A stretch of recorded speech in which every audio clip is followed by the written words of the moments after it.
On tonight's edition of The Overtime, NU football hosts Northern Colorado in the Sky Dome on Halloween Day. MPA volleyball continues their dominance on the court heading into playoffs. And it is rivalry week for high school football in Flagstaff.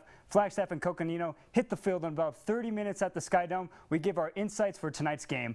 All that coming up next on The Overtime.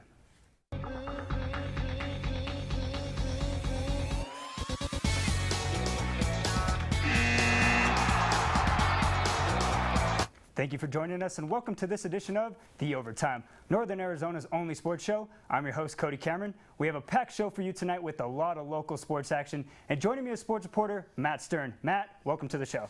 Cody, it's good to be here. I'm pumped. We have a lot of great action going on this weekend. Let's start things off with the collegiate ranks, Matt. NU football beat up on Weber State last Saturday night. Matt, what impressed you the most about this victory? Cody, NU played one of their best games of the season when they needed to win the most. As I expected, they started out fast and scored early. They had a lead as big as 42-9. The offense was clicking on all cylinders as Case Cookus was spreading the ball to as many receivers and looked like a surgeon out there picking apart a very good Weber State secondary. He finished the game with 353 yards passing, 4 touchdown passes, and to add on top of that, a rushing touchdown as well. Casey Jahn also had a huge game as well with 29 carries and 129 yards on the ground. Adding on to that, I was especially impressed of how the defense played in the first half. The second half was a different story, however, as they almost blew that 42-9 lead as Weber State scored 25 unanswered points to bring the score 42-36. This was alarming to me because this is not the first time NEU had a huge lead and nearly gave up the lead late as the same thing happened in the Montana State game a few weeks earlier. In the future, I'd like to see the Lumberjacks play all 4 quarters and keep on being aggressive with the lead. You know, Matt, offensively, the Jacks have looked great all season long. There's a lot of firepower in that up-tempo offense. But, you know, you're 100% right. 4 quarters of defense is going to win you games in the Big Sky Conference. Another home game tomorrow for NEU as they take on the Northern Colorado Bears in the Sky Dome. Interesting to see how the Jacks game plan defensively for the balanced offense attack the Bears run. Now, heading into our next topic of the night, we move from the turf to the court. The MPA women's volleyball team is on an absolute tear. How's the team looking heading into this week, Matt? MPA's volleyball team has been spectacular all season long, and last night they found themselves with a chance to win their conference and clinch a playoff berth for the 3rd straight year in a row, with the W, of course. The Spartans entered this game on a roll, winning 6 in a row. Overall, they have a record of 22-7, including a 7-1 record in conference play. They have been dominant at home, posting a 7-2 record. MPA playing well at the right time, and they look poised for a deep run in the playoff. Yeah, Matt, you know, with a record of 22-7 and also boasting a 6-game win streak, the Lady Spartans will be a top contender heading into playoffs. MPA is 0-3 against other local high schools, Flagstaff and Coconino, but I expect nothing but a battle if their schools meet up in the playoffs. Now, Matt, let's get down to business and hit our #1 topic of the night. Flagstaff and Coconino football will square off here in about 30 minutes in the Sky Dome. Matt, who do you have winning this one? Rivalry games are can't-miss games, and this game is no different. Coconino has won 2 out of their last 3 games against Flagstaff, including last year's game. Flagstaff has redemption and revenge on their minds, which is why I think Flagstaff will win this game in a close one. Throughout the season, Flagstaff has looked like a better team and more consistent football team on both sides of the ball. The difference in this game will be the running attack of the Eagles against the fairly weak Coconino defense. That has allowed more than 30 points in all but 2 games. Look for Austin Rhoda to have a big game and see a lot of carries in order to keep their defense rested and Coconino quarterback Crystal Tabares and their high-powered offense on the sidelines where he won't be able to hurt the Eagles. Look for the 2-way star Austin Rhoda to make an impact on the defensive side of the ball as well at linebacker. Defensively, the Eagles are very underrated and have the potential to perform at a high level. They proved that a few weeks ago when they held a very good Prescott Badgers football team to only 6 points. The Eagles will find a way to contain Tabares and defeat the Panthers. Cody, who do you have winning this game?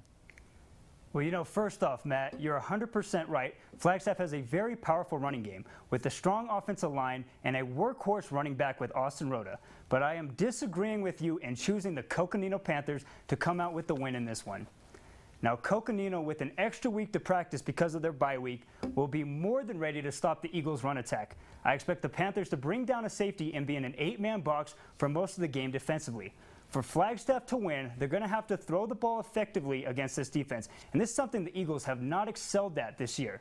Now, offensively, I am very confident Coconino will be able to put up massive points against the Eagles' defense. Led by quarterback Crystal Tabares, the Panthers' offense is ready to strike at any time. Tabares has eclipsed over 1,200 yards of passing this season and has thrown for 17 touchdowns. Don't get me wrong, Matt. I expect this to be a very close game, but I think Coconino will come out of the Sky Dome tonight with the victory. Coming up after the break, our very own Zach Warhack sat down with Kirby Carlson of the NU Ice Jacks. Stay tuned. Welcome back to The Overtime. We have an interview with NU Ice Jacks player Kirby Carlson by our reporter Zach Warhack. Check it out. Thank you, Cody. My name is Zach Warhack, and I am joined with Kirby Carlson of the NU Ice Jacks. Kirby, thanks for being here. Thanks for having me. Yeah, absolutely. Let's drop right into it. Thus far this season, how do you feel about the team? We've struggled so far at the beginning, but we got a lot of young, fresh faces that are coming in, and we're trying to get on the same page early, and we'd like to, have these struggles get out of the way now than down the line when the games matter. Definitely. Now, as you talk about the younger faces in the offseason, you guys took a hit losing a lot of seniors. How hard has it been to rebuild the team with such young players? Yeah, definitely. We lost 7 to 9 seniors last year, and obviously losing that many veterans is going to be a huge loss. But we're trying to get the young guys on the same page early and make sure they're all buying into the same system, same goal. Very important to be together. You guys have competed very well this year against the high caliber teams of ASU and U of A. Maybe not the results that you guys were looking for out of those games. How do you change those tough losses and those highly competitive games into wins? Yeah, our attention to detail in some of those games has been kind of bad. We need to improve the little things, whether that's getting a puck out of our zone or getting the puck deep into their zone and everything like that. But it's really those attention to details, the little things that are really killing us in those close losses against tough teams. And Coach Johansson, he's been switching up the lines on you guys quite some bit this year. We've seen you with familiar faces of Lucas Lomax and Benoit Cousineau, but when you do get put with different players, how hard is it to build some new chemistry with them because you don't know their play style as well? Yeah, definitely. We've been hit by an injury bug earlier this season. We've had a lot of shuffling going on. That's kind of caused the new combinations and everything like that. But ideally, if we're on the same system and all kind of going on the same game plan here before the game starts, it shouldn't really matter too much who we're playing with. Now, to jump away from the team here and get to you on a personal level, how long have you been playing hockey for, and what is the drive that keeps you going? I've been playing since I was 4 years old. I definitely say my drive is it's my last real year of competitive hockey before I may have to hang them up for good here. But I enjoy it. It's definitely one of my passions, and since I've been doing it so long, that's going to fuel into it. Now, Kirby, you lead the team in scoring this season with 4 goals so far, and it's really easy to tell that you have a great hockey IQ when you're on the ice. Right place, right time a lot. Do you attribute your goal scoring to your hockey IQ or your speed and skills? I'd like to say it's a nice combination of both. Obviously, goal scoring is going to come from both things, skill and hockey IQ, but I like to think that it's a little bit of both, and hopefully the hard work that goes along with both of them is helping out too. Yeah, definitely. Kirby, thank you for joining me. Good luck the rest of the season. Can you give it back to the guys in the studio here with a nice little signature celly of yours with all those goal scores? Little signature celly, a little fist pump there. Thanks, boys. Thanks for having me. Yeah, absolutely. A little Patty Kane look in there, maybe. Of course. Thanks so much for being here with us, Kirby. Thanks for having me. Thanks to Zach and Kirby for that interview, and best of luck in the rest of your season. Ashley, you've got our weekend sports schedule. How's it looking? Yes, Cody, this weekend looks packed, and I'll tell you more after this break. Stay with us. Welcome back to the OT. I'm Ashley Myshak, and we have a big weekend in Flagstaff sports, so let's get to it. First up, we have Flagstaff High football playing in-town rivals Coconino High in what will be an exciting game.